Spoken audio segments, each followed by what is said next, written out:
नमस्कार, आदाब। मेरा नाम है मोहम्मद नसीम ख़ान और आप देख रहे हैं बॉलीवुड हेल्पलाइन। आज मैं सुशांत सिंह के बारे में ही बात करना चाहूँगा।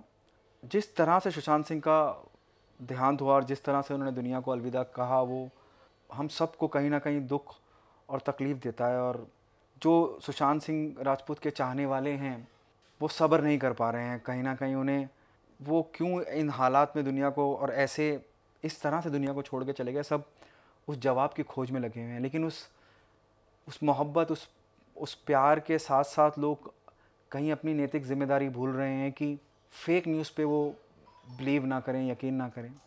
देखिए, पूरी दुनिया में सिर्फ दो ही तरह के लोग होते हैं, अच्छे और बुरे। जो बीच का मसला होता है वो कहीं खड़ा नहीं होता। मैं तो सिर्फ इसी बात पे यकीन करता हूँ कि दो तरह के लोग होते हैं पूरी दुनिया में, अच्छे और बुरे। मैं जो बात आपको बताने जा रहा हूँ, हो सकता है उसके बाद आपको, जिस भी महान शख्स ने ये बात कही, आपको उस बात से घिन आने लगे। लेकिन सच है, कड़वा है, बॉलीवुड का है, इंडस्ट्री से है, आपको समझना पड़ेगा। सुशांत सिंह राजपूत के बहुत ही करीबी दोस्त संदीप सिंह, जो सुशांत सिंह की देहांत के बाद, उनकी इस तरह से दुनिया से जाने के बाद थ्रू आउट उनकी फैमिली के साथ रहे और बहुत नज़दीकी मित्र हैं संदीप सिंह सुशांत सिंह के। उन्होंने बताया कि अंतिम संस्कार के बाद जब वो घर लौटे और वो नहाने गए और नहा के जब लौट के आए तो उन्होंने देखा कि उनके मोबाइल पे काफ़ी मैसेजेस हैं जो इंडस्ट्री के लोगों से थे। और एक मैसेज और उनको आया जिसमें लिखा हुआ था कि तुम जानते नहीं हम कितने पावरफुल लोग हैं, तुमने हमें सुशांत के अंतिम संस्कार में इन्वाइट नहीं किया। अब सोचिए कितनी वाहियात सोच है। ये किसी के दुख में शामिल होने के लिए तो ठीक है कि आप किसी के दुख में शामिल होना चाहते हैं, जबकि आलम यह था कि सुशांत सिंह के साथ जो लोग काम कर चुके हैं, श्रद्धा कपूर, कृति सेनन, वरुण शर्मा, गट्टू, अभिषेक कपूर, जिन्होंने केदारनाथ और काय पोचे 2 फिल्में सुशांत के साथ करी। सुशांत का करियर की शुरुआत ही अभिषेक कपूर के साथ हुई। वो सब लोग शमशान घाट के एक कोने में कहीं खड़े होकर रो रहे थे और इस बात का दुख मना रहे थे कि उनका एक साथी उन्हें छोड़ के चला गया। एकता कपूर खुद मौजूद थी वहाँ। और संदीप आगे कहते हैं कि उसके कुछ वक्त बाद संजय निरुपम ने, एक नेता हैं, उन्होंने ट्वीट कर दिया कि पिछले 6 महीने में 7 फिल्में सुशांत सिंह राजपूत से छीन ली गई। उसके बाद जो लोगों का प्रेम कहेंगे सुशांत सिंह के लिए, वो उसने अलग रूप ले लिया और फिर आरोप प्रत्यारोप का दौर शुरू हो गया, बकौल संदीप सिंह जो मैं आपको बता रहा हूँ। और संदीप सिंह आगे कहते हैं कि वो आउटसाइडर होने का तर्क लोग इसमें खोजने लगे कि 6 महीने में 7 फिल्में, जबकि हकीकत कुछ और ही है। बिना उसकी सच्चाई जाने, बिना उसका तर्क जाने लोगों ने भी अंदाज़े लगा के फैसले करना शुरू कर दिया और एक अजीब सा माहौल बन गया, अजीब सी बहस छिड़ गई, बकौल संदीप सिंह। जबकि सुशांत सिंह राजपूत ने अभिषेक कपूर के साथ काम किया और धर्मा के साथ काम किया, यशराज की फिल्म की, बहुत जल्दी वो रूमी जाफरी के साथ काम करने जा रहे थे। तो संदीप का कुल मिलाकर ये कहना है कि इस बात को जिस तरह से तूल दिया गया, जिस तरह से इस पूरे आउटसाइडर इनसाइडर का बवाल खड़ा कर दिया, वो कहीं पे भी जस्टिफाई नहीं होता है।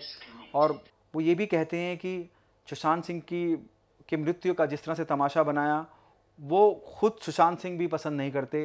ये उनकी ज़ुबानी है, उन्हें ये सब पसंद नहीं था। और जहाँ तक उनकी आत्महत्या की बात है तो ये अभी कहीं पे भी क्लियर नहीं है कि उन्होंने ऐसा क्यों किया।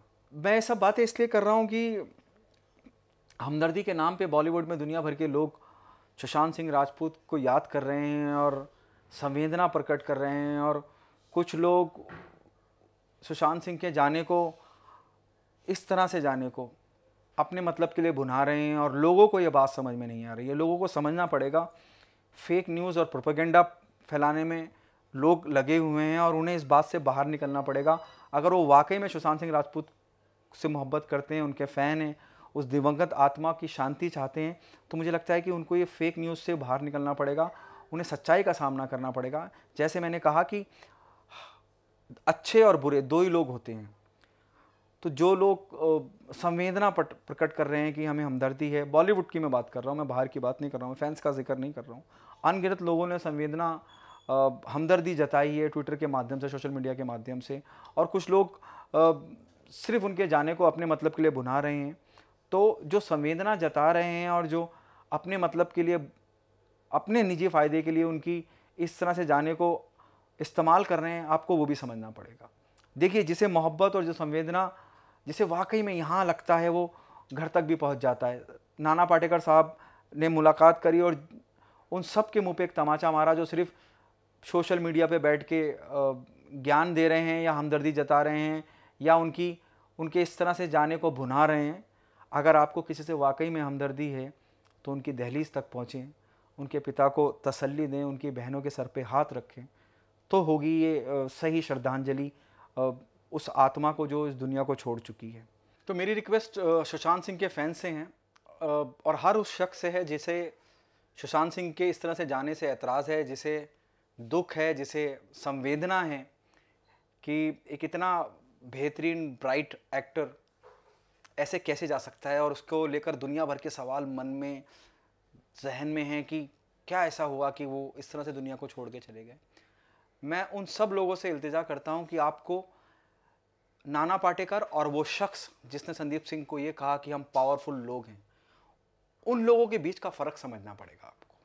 देखिए, अच्छे और बुरे लोग दोनों जगह होते हैं। एक शख्स उन्हें संदीप सिंह को मैसेज में कहता है कि हम इंडस्ट्री के बहुत पावरफुल लोग हैं, और सिर्फ किस लिए कि कहीं उन्हें इस बात का हिस्सा बनना था कि किसी का अंतिम संस्कार हो गया, वहाँ जाके खड़ा होना था।